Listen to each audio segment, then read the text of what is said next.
Okay, I keep trying to record part 2 of this video. I don't want to make it too long.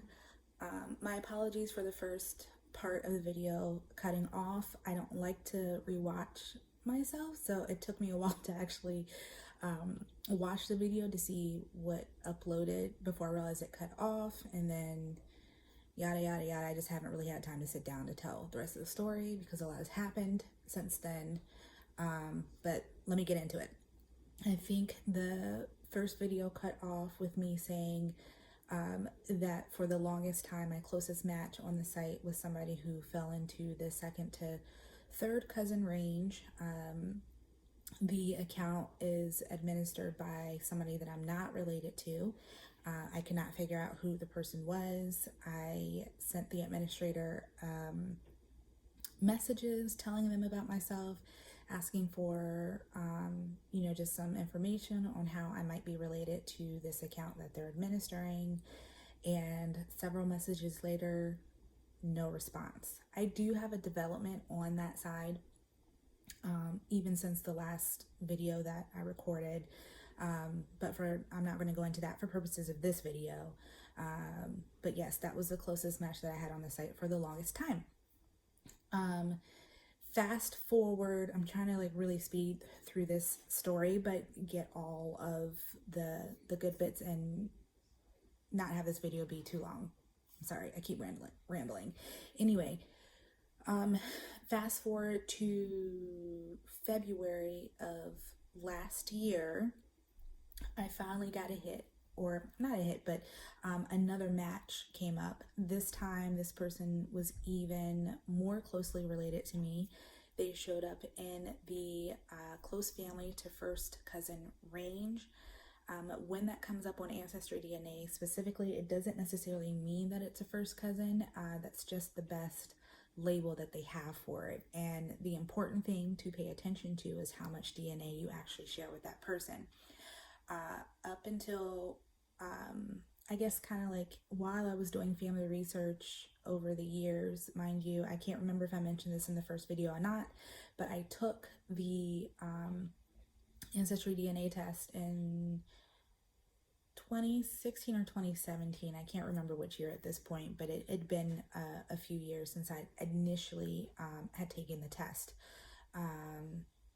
And all that time, I was periodically trying to build my family tree, trying to connect the dots of how I could be related to these various people that were showing up as DNA matches to me. And I could say that all that time, I hadn't really been making any solid connections. Most of the names were not recognizable to me. I didn't know a lot of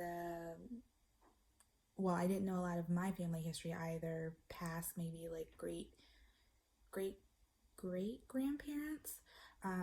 But I also grew up in a military family. I did not grow up around extended family. I've never lived in the same state as extended family.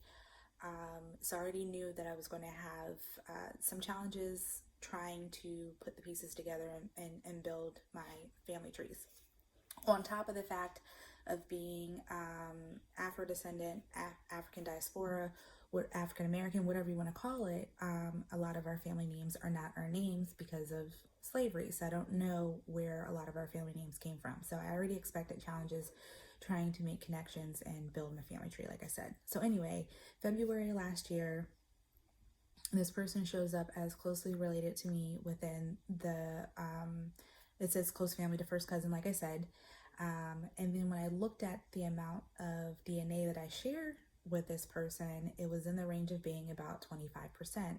So based on all the research that I had done up until that point, about what it looks like as far as how much DNA you share with certain family members, 25% puts you in the range of either being related to that person via a grandparent-grandchild connection,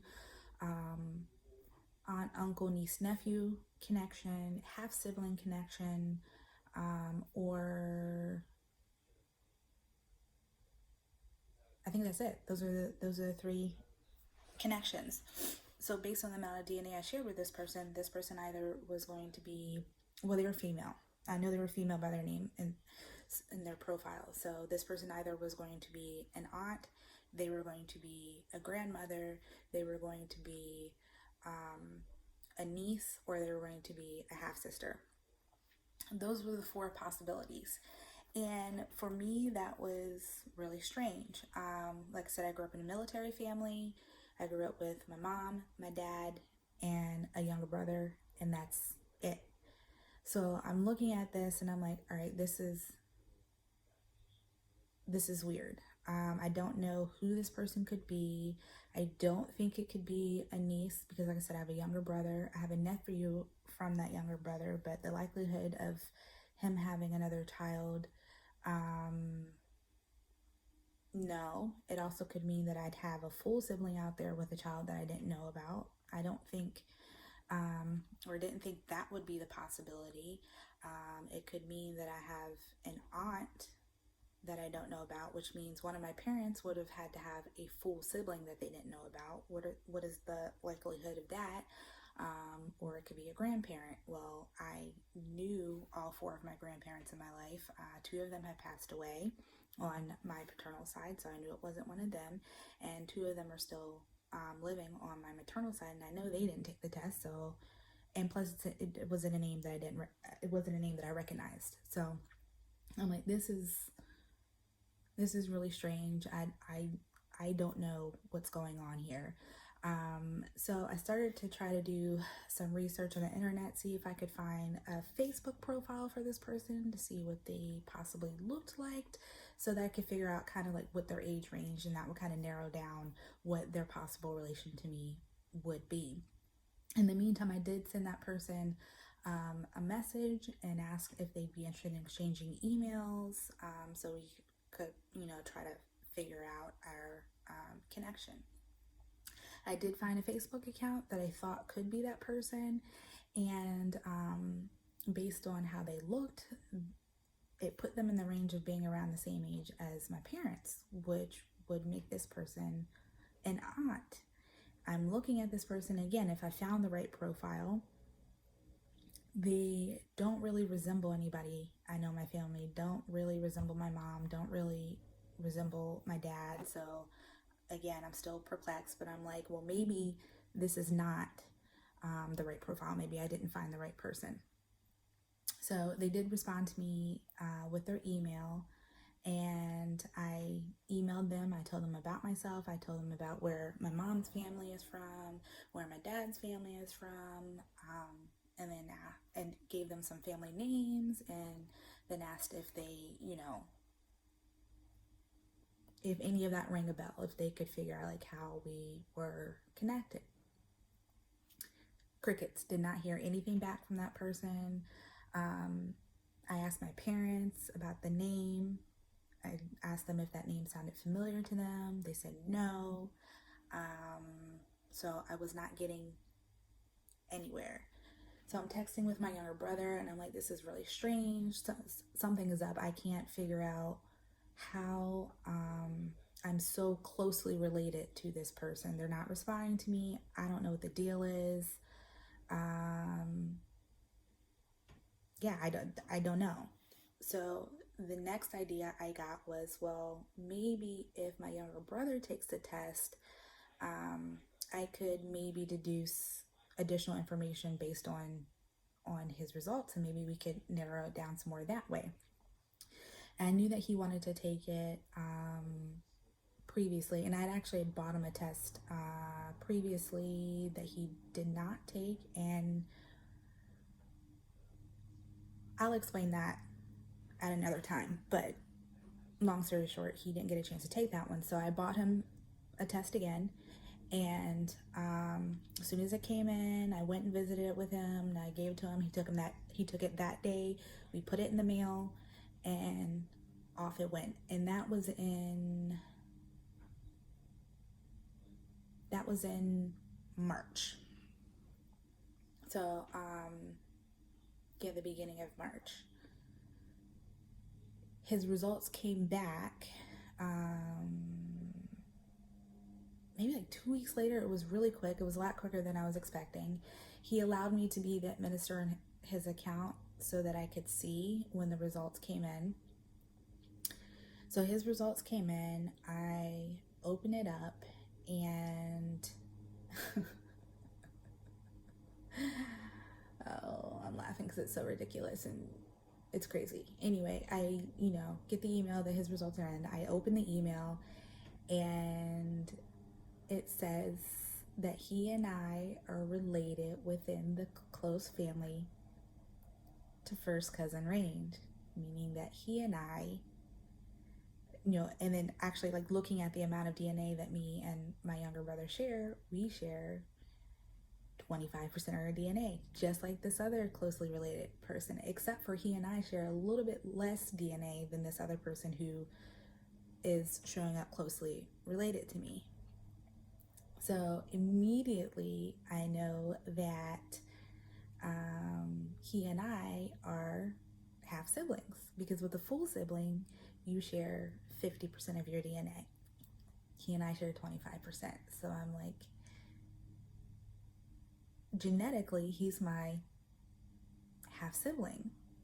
Well, the problem with that is that we were raised as full siblings. We were raised to believe that he and I both had the same mother and the same father. So when I click on his profile and I go look at all the people that show up as DNA matches to him,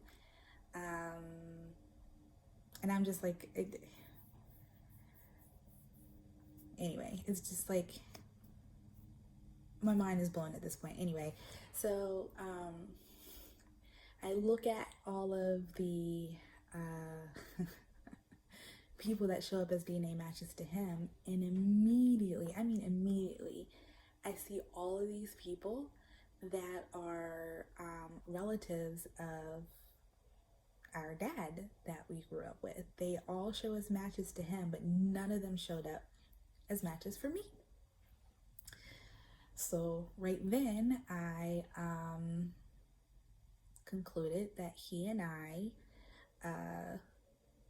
do not share the same biological father as we were raised to believe, and moreover, that other person that came up as a close match to me most likely is, if I found the right profile on Facebook, is a paternal aunt of my biological father. So what, we're already at like almost 13 minutes with this video, so I'm gonna stop it there. Obviously there's more to this story, and I will share the fallout, if that's what you want to call it, of that revelation in a part 3, and I promise I will not take forever to upload part 3. I just don't want these videos to be super long. So that's that. Yeah, it's crazy. All right, I will, like I said, come back with another video with the rest of the story.